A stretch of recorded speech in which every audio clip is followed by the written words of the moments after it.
El mundo de mañana. Herbert W. Armstrong le trae la pura verdad de la realidad del mundo de hoy y las profecías del mundo de mañana. Bien, saludos amigos, este es Herbert W. Armstrong con las buenas noticias del mundo de mañana.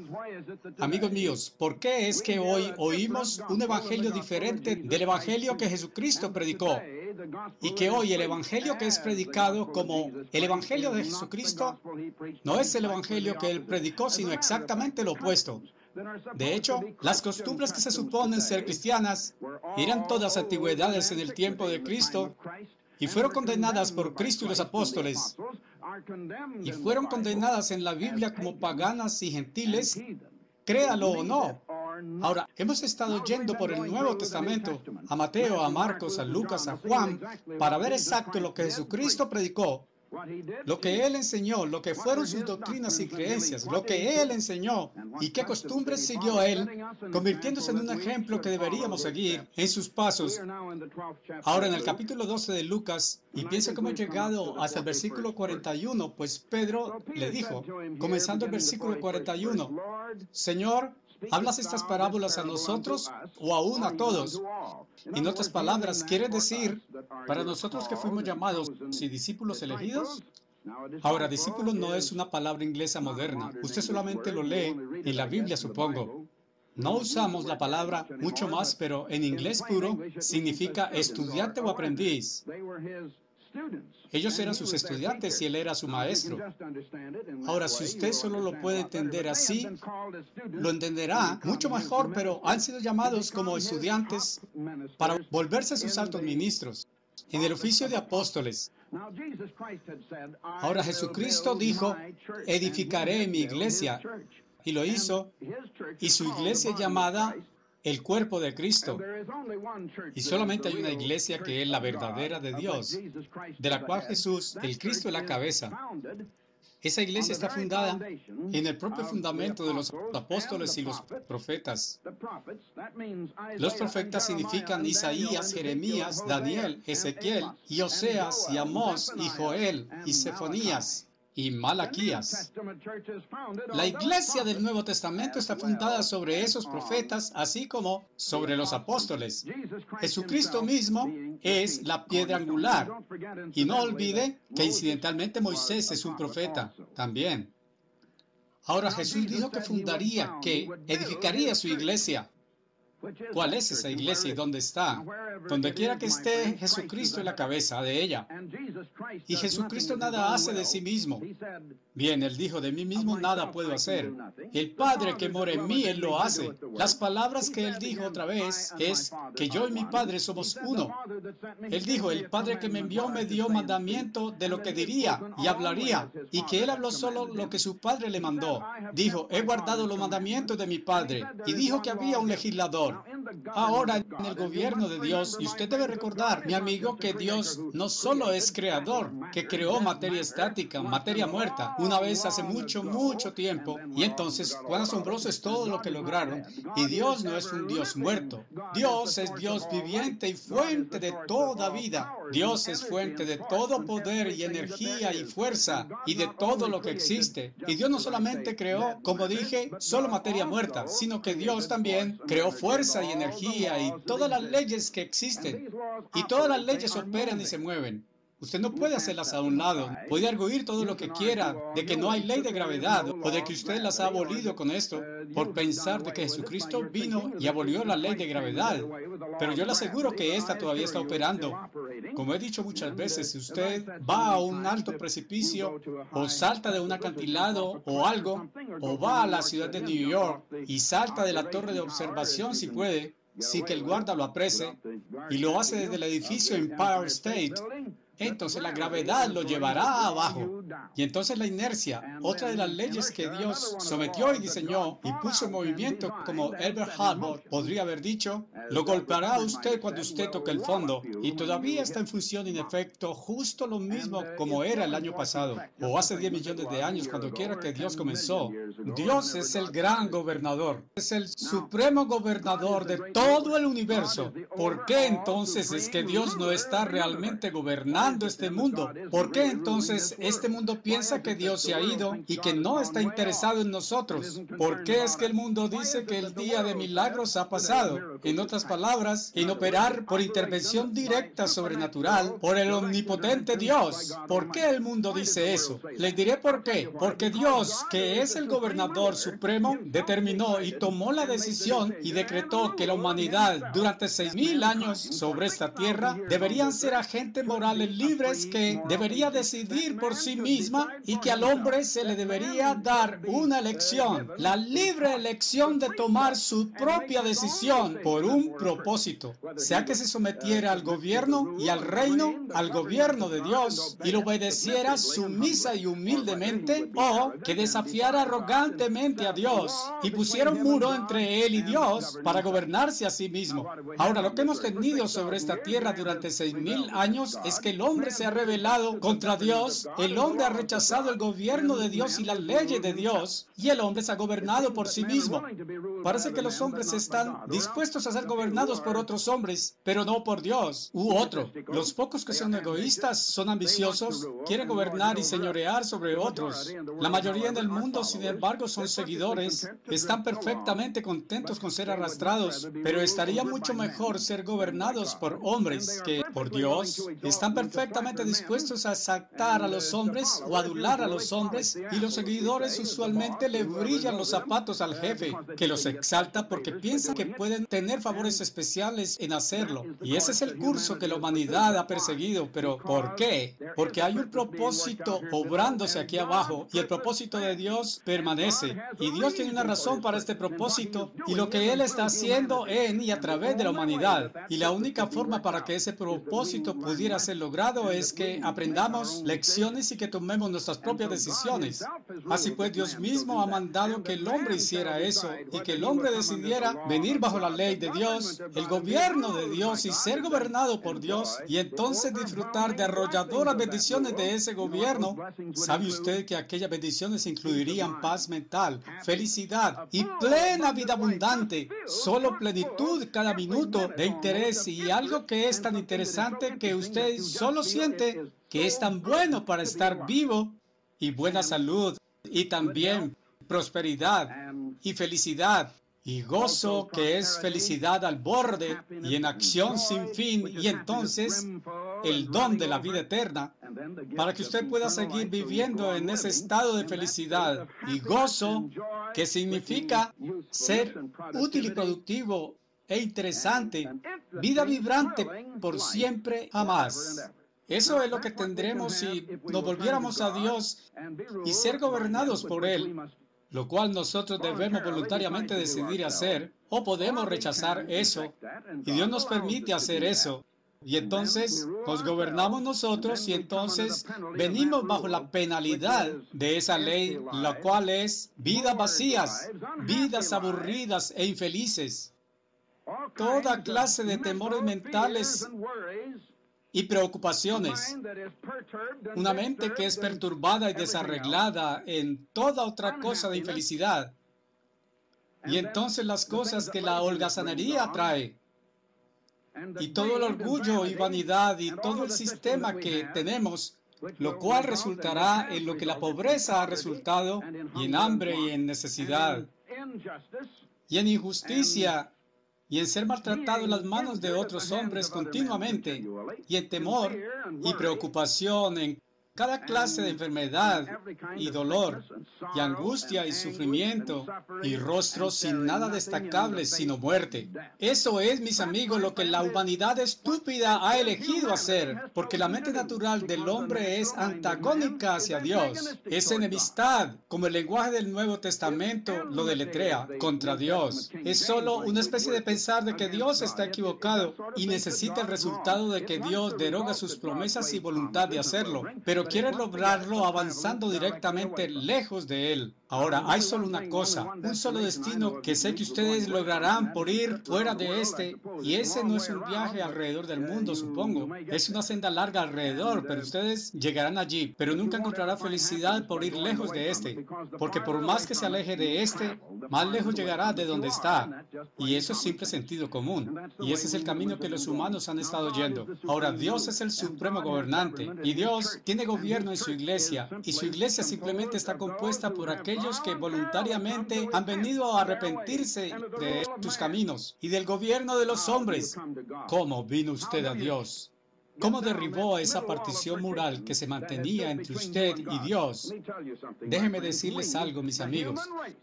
La raza humana ha levantado una cortina de hierro contra Dios. Es más fácil, mis amigos, ingresar a Rusia que ganar acceso al omnipotente Dios. A menos que usted venga a Dios por una puerta que atraviesa la cortina de hierro que hemos levantado.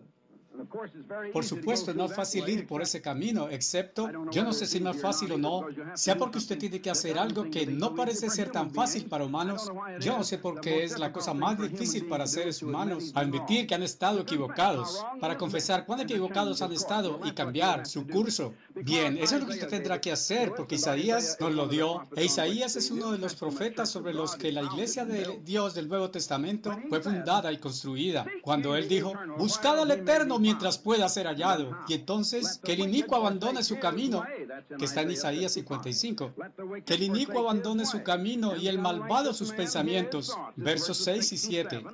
Y que se vuelva al Eterno, quien tendrá misericordia de él, y a nuestro Dios, que generosamente perdonará. Porque Dios dice, mis pensamientos no son vuestros pensamientos, ni tus caminos mis caminos, dice el Eterno. No, los caminos del hombre no son los caminos de Dios, pero el hombre parece pensar que sus caminos son correctos, y que los caminos de Dios están completamente erróneos. Ahora, la primera cosa entonces es arrepentirse y someterse al gobierno de Dios. Entonces, aceptar a Jesucristo como Salvador personal, porque Cristo es el que pagó la penalidad de sus transgresiones y sus rebeliones contra Dios, de sus transgresiones de su ley, de su gobierno. Dios es el supremo gobernante, el que dirige este universo. Y Dios está dirigiéndolo al tener que apartar un periodo de 6,000 años que ahora casi se agota para la humanidad por ser capaz de desafiar a Dios. Bien, ha ido lejos con eso, en el sentido de que es capaz de hacerlo, y no va lejos con eso porque simplemente no ha producido nada, sino sufrimiento, miseria, infelicidad de toda clase sobre sí mismo. Herbert W. Armstrong volverá en un momento. Pero primero, esta oferta de literatura, de interés relacionado. Nuestras cortes atestadas representan el sistema legal, sintiendo el crujir de su propio peso. Este sistema no puede prevenir la violación de sus leyes, pues el orden de sociedad comienza en la mente del individuo. Violación de las leyes son sintomáticos de una violación de carácter. Autodisciplina necesita ser aprendida en el hogar y mantenida a través de la vida. El difunto Edgar Hoover dijo una vez que un niño que se le enseña a respetar las leyes de Dios tendrá pocas dificultades en respetar las leyes del hombre. La ley de Dios se fundamenta en 10 principios básicos, los 10 mandamientos. Simple, directo y efectivo. La vía para verdadera justicia. Para una explicación clara de estos principios, solicite los 10 mandamientos. Este folleto gratuito muestra cómo todos los 10 de estos principios probados en el tiempo lo beneficiarán a usted. Asegúrese de solicitar los 10 mandamientos. Su copia no tiene costo. Envíe su solicitud a Herbert W. Armstrong, Post Office Box 111, Pasadena, California, 91123. That's Herbert W. Armstrong, Post Office Box 111, Pasadena, California, 91123. Ahora, una vez que su pasado ha sido borrado porque Cristo pagó la penalidad en lugar suyo, usted es reconciliado con Dios y Dios promete poner su espíritu en usted, que es la naturaleza de Dios. Y esa es la misma mente de Dios. Y cuando ustedes reciben eso, mis amigos, entonces es engendrado como hijo de Dios, definitivamente, para nacer en la familia de Dios. Y Dios no es una persona. Dios es un número de personas. Jesucristo es Dios, pero es una persona totalmente distinta del Padre, al que oró y habló mientras estuvo en la tierra, el Padre que lo envió aquí, el Padre al que obedeció. El Padre es Dios y una persona diferente, y podemos ser una de las personas de la familia del reino de Dios. Ahora la iglesia de Dios será cambiada al reino de Dios, a la venida de Cristo. Pero el reino de Dios es un gobierno de Dios y es una familia gobernada por su cabeza, el Padre, y es una relación de familia. Pero hay gobierno en él. Y usted encuentra eso en la iglesia. Así es que encontramos aquí en Efesios, en el Nuevo Testamento, la propia idea del gobierno de Dios y cómo desciende de Dios el Padre a nosotros. Hay un legislador que es Dios. Jesús va a hacer el juicio. Jesús no es el departamento ejecutivo del gobierno de Dios, pero Dios es el departamento legislativo, que nos dirá que Él hace las leyes y que Él da todas las órdenes a Cristo. Ahora, en los Estados Unidos, el gobierno no tiene un instituto como ese, porque el Congreso no siempre da todas las órdenes al presidente, pero es exactamente cómo funciona. Y Cristo es ejecutivo y juez, pero todos nosotros vamos a hacer el juicio del mundo bajo Cristo. Ahora, en Efesios capítulo 4 y verso 11, porque la iglesia dice que dio a algunos, nosotros no los elegimos, no los escogemos. Cristo es el que lo dispuso así. Dios eterno es el que lo planeó y fundamentó todo. Él dio a algunos en la iglesia, apóstoles. Ahora, apóstoles son la cabeza de la iglesia. Y algunos profetas. Luego vienen profetas y luego evangelistas. Y luego pastores, que son ancianos principales de iglesias locales o ministros principales, o cualquier palabra que usted quiera usar para ellos. Y luego maestros. Ahora, algunos de los ancianos son solo maestros, no son realmente predicadores. Y algunos de ellos son predicadores, pero el ministro que preside una iglesia se dirá que es el pastor. Y evangelistas en el gobierno de Dios y en la iglesia de Dios. Y la verdadera iglesia que es el cuerpo de Cristo. Evangelistas son aquellos sobre todos los pastores de todas las iglesias, donde quiera que estén. Ahora, pueden ser asignados a ciertos distritos temporal o permanentemente, de acuerdo con el apóstol que está sobre ellos y que está bajo Cristo. Y Cristo es el gobernador. Ahora, Jesucristo ha llamado a sus discípulos y fueron entrenados para ser apóstoles en las sillas principales de autoridad en su iglesia. Y encontramos que a su turno toman jóvenes y los entrenan como fueron ellos entrenados. Por el apóstol Pablo, por ejemplo, que entrenó a Timoteo, a Titus, a Silas y otros jóvenes, Filemón, y los entrenó como Jesús entrenó a sus discípulos. Realmente el apóstol Pablo no fue uno de los 12 apóstoles originales que había estado con Cristo, que había visto a Cristo, que había sido enseñado directamente por Cristo, aunque él no explica exactamente cómo. Pienso que él nos da una buena pista. Cuando esto ocurrió en Arabia, mucha gente no ha visto esto, pero usted lo encontrará en el primer capítulo del libro de Gálatas y lo explica allí. Si usted continúa el hilo de la historia, el caso histórico podría decirse del apóstol Pablo y su conversión y su vida, como se encuentra en el libro de Hechos. Y, en consecuencia, Cristo ha llamado a sus discípulos y se volvieron apóstoles. Ahora, un apóstol es realmente un embajador. Representa un gobierno en tierra extranjera. Ahora, el gobierno que los apóstoles representan es el gobierno de Dios. Y ellos están en extraña tierra extranjera, aquí en esta tierra. Porque Jesús nació para ser rey, pero dijo, mi reino no es de este mundo, en este tiempo, esta era. Usted ve que Dios deja al hombre dominar este mundo. Ahora, existe el diablo que influye todo, y el hombre no ve al diablo, y algunos hombres creen que no existe, pero le obedecen, siguiendo sus filosofías y sus rebeliones contra el gobierno de Dios. Y esa es la idea grande de que el diablo está para repeler el gobierno de Dios, y él no es obediente a Dios, y eso es lo que lo hace un diablo. y está tratando de manejar este mundo entero y de edificar su reino sobre esta tierra. Pero Dios ha dividido el reino del diablo. Eso es porque no va a permanecer. Dios lo ha dividido y Dios no le va a permitir juntarlo. El diablo está tratando de juntarlo todo. Lo está intentando a través del comunismo. Una cosa que los comunistas están tratando de hacer es que todas las naciones regresen como una para que haya una sola raza y una sola nación en la tierra. Bien, Dios dividió todo esto en la Torre de Babel y eso es lo que ha dividido el reino de Satanás. Y a través del comunismo está intentando lograr que todo regrese a una raza y a un solo pueblo otra vez. Bien, hasta ahora les he dado muchas bases sobre esta cosa y he explicado muchas cosas. Continuemos en esto.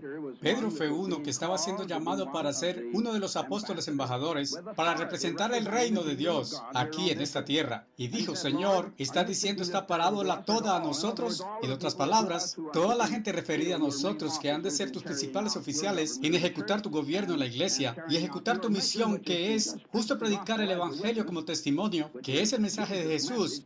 El Evangelio es el mensaje que Cristo trajo del cielo al hombre, el cual rechazó.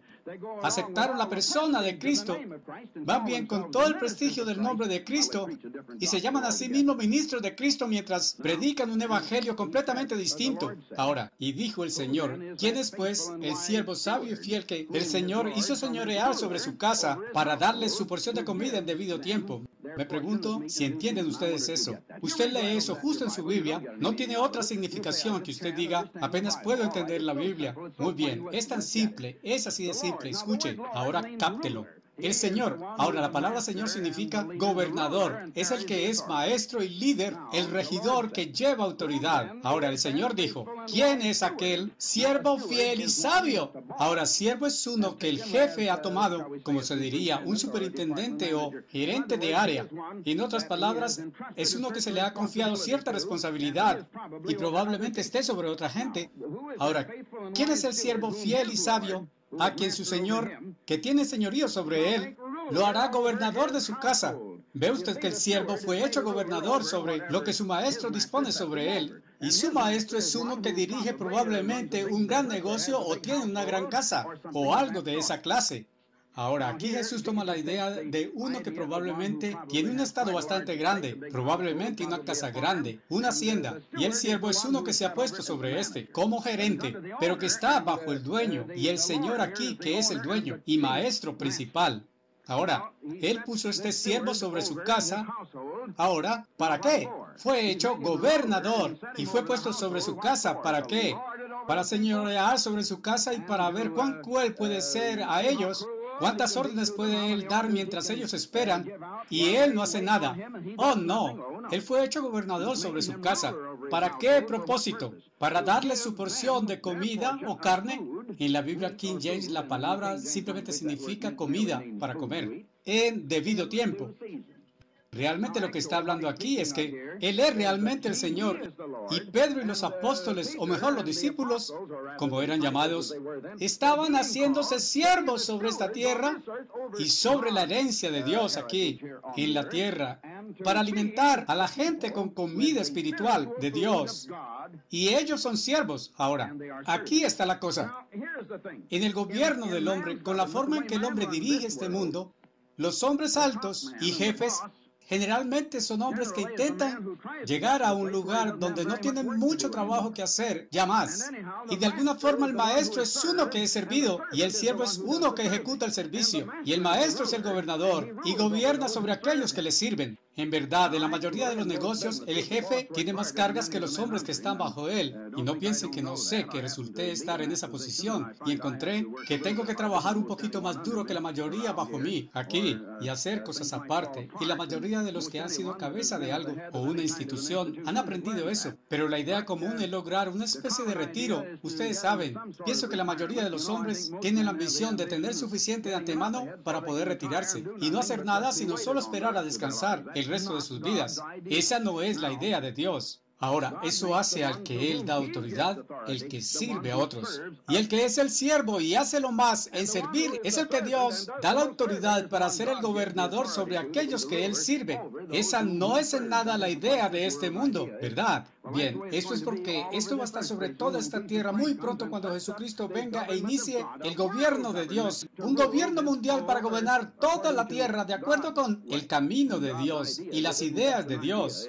No es solo una idea, es el camino que debería ser y es el camino de Dios que tiene que disponer leyes en acción que funcionen y funcionarán de esa manera. Ahora, verso 43. Bendito es aquel siervo quien cuando su Señor venga hallará haciendo así. El Señor ha estado lejos y él ve cómo Cristo se ha ido al cielo y ha dejado su casa, y ese es el interés de Dios sobre esta tierra y la servidumbre de aquellos que Él ha llamado, significando pues en este caso, si usted puede entender este lenguaje, a aquellos que habían de ser sus apóstoles y sus gobernadores en la iglesia. Pero si aquel siervo dice en su corazón, mi Señor tarda su venida, bien, Él está lejos y no va a ver lo que estoy haciendo, así pues defraudaré y robaré, o dejaré el empleo, o algo de esa clase.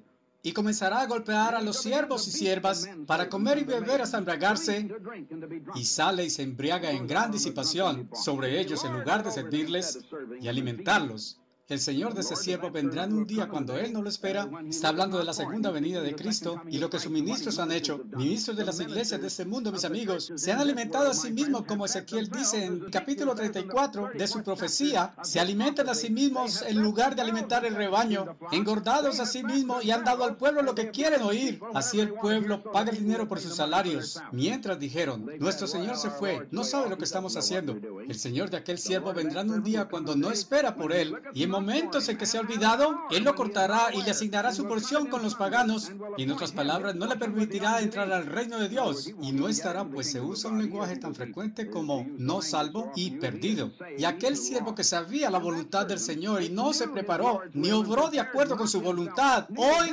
no creen que usted tiene que obrar de acuerdo con la voluntad de Dios. Ellos dicen, la voluntad y la ley de Dios están abrogadas. Usted se salva por gracia mientras hace nada, pero haz solo lo que la iglesia te dice y lo que tu propia conciencia te guía en creerlo. Haremos como la mente carnal del hombre. Oh, amigos míos, habrá llanto y crujir de dientes. Dios nos ayude a despertar cuando los ciegos guían a los ciegos. Caerán en el hoyo. Asegúrese de no ser guiado por ciegos. Una vez más, he estado advirtiendo sobre esta cosa por meses. Es la cosa más importante para que usted sepa. Las catástrofes mundiales están destinadas a sacudir este mundo. Usted va a vivir a través de estos tiempos. Bien, catástrofes van a circundar este mundo. Y todo está escrito de antemano en profecía bíblica.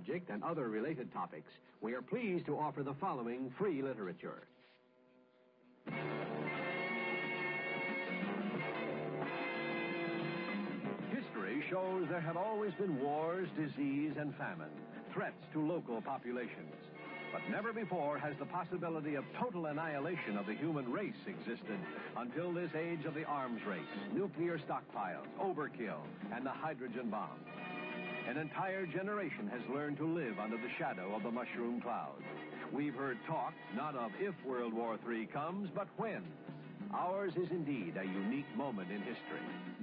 Except those days should be shortened, there should no flesh be saved, states a 1900-year-old warning by the prophet Jesus Christ.